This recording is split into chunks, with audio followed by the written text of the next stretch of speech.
சாண்டி ஆட, கலா மாஸ்டர் ஆட, கண்கொள்ளா காட்சி எங்கேயும் பார்க்க முடியாது. ஒன்லி ஒன் இந்த பிஹைண்ட் கலா மாஸ்டர் ஒரே ஒரு கேள்வி கேட்கணும். சாண்டி வந்து பயங்கரமான ஒரு சுட்டித்தனமான ஆள்னு உலகத்துக்கே தெரியும். நீங்க வந்து அப்படி கோபமா சாண்டியை திட்டும் போது ஏதாவது செல்ல பேர் சொல்லி திட்டிருக்கீங்களா? நான் எப்பயுமே போடா டேய் தான் சொல்லுவேன். ஆமா, என்னதான் பண்ணாலும் நான் கிஸ் பண்றோம் அவ்வளவுதான். இல்ல, நான் ரொம்ப கோவமா இருக்கும்போது, பயங்கர கோவமா இருக்கும்போதும் இவன் வந்து என்னை வந்து கிஸ் பண்ணிட்டானா அந்த கோவெல்லாம் எப்படி போச்சே எனக்கு தெரியாது. பயங்கர டென்ஷனா இருப்பேன். மார்னிங் 4 o'clock ரிஹர்சல் வர மாட்டீங்களா அப்படின்னு கத்துவேன். இவன் கிட்ட வந்து பின்னாடி வந்து இப்படி கட்டி பிடிச்சி கிஸ் கொடுத்துறான் படா அப்படின்னு சொல்லிட்டு அப்ப அந்த செகண்ட்ஸ்ல போவோம். அவங்கள கூல் பண்ணா ஒன்னே ஒண்ணுதான், ஹெவியா ஆடி காட்டினோம். அந்த டான்ஸ மட்டும் தப்பு பண்ணிட்டா முடிஞ்சிச்சு. செஞ்சிருவான்னு நம்மளுக்கு தெரியும். டான்ஸ மட்டும் தப்பு பண்ணிட்டா முடிஞ்சுதா. அவங்க ரெடியா காத்துட்டு இருப்பாங்க, இவன் எங்க மிஸ்டேக் பண்ணுவான்ற மாதிரி. அந்த டைம்ல நம்ம ஹெவியா ஆடி பண்ணா அவங்க அப்படியே கூல் ஆயிடுவாங்க.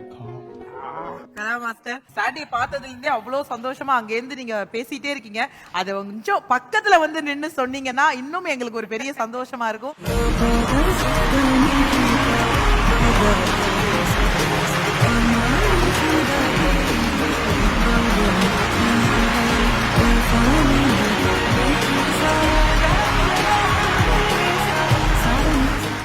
சாண்டிகிட்ட அந்த ஒரு விஷயத்த நான் சொல்லவே இல்லப்பா. பட் இந்த ஸ்டேஜ்ல ஏதாவது ஒரு விஷயம் நீங்க பாராட்டணும்னு நினைப்பீங்கல்ல, ஏதாவது ஒரு இடத்துல நீ மிஸ் பண்ணிருப்பீங்க. நான் ரொம்ப பாராட்ட மாட்டேன் அவனை.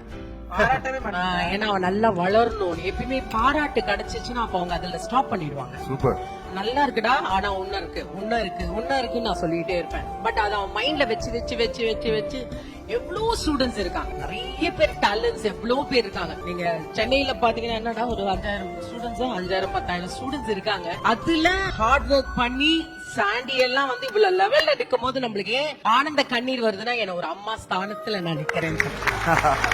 நான் வளர்த்து விட்ட பசங்க வந்து எப்பயுமே வந்து குருக்கு என்னன்னா சிஷியர்கள் வளர்த்துக்கிட்டே இருக்கும். சோ பாபாவை கூட நான் சொன்னேன், பாபா உங்களை பார்க்கும்போது எனக்கு எவ்வளவு சந்தோஷமா இருக்கு. ஏன்னா நாங்கெல்லாம் மாஸ்டர் பூங்கெல்லாம் என் கூட ஆடி இருக்காங்க, ஜாலியா இருந்திருக்காங்க என் கூட. சோ அவங்கெல்லாம் வளரும் போது எனக்கு என்ன அப்பா எல்லாருக்குமே ஆசை வளர்ந்து நம்பர் 1 இருக்கணும். சோ அதெல்லாம் பார்க்கும்போது ரொம்ப சந்தோஷம். பட் சாண்டி வந்து எப்பயுமே நான் நினைச்சேன் அவன் கோல் வெப்பா அப்படின்னா கோல் வச்சுட்டேன்.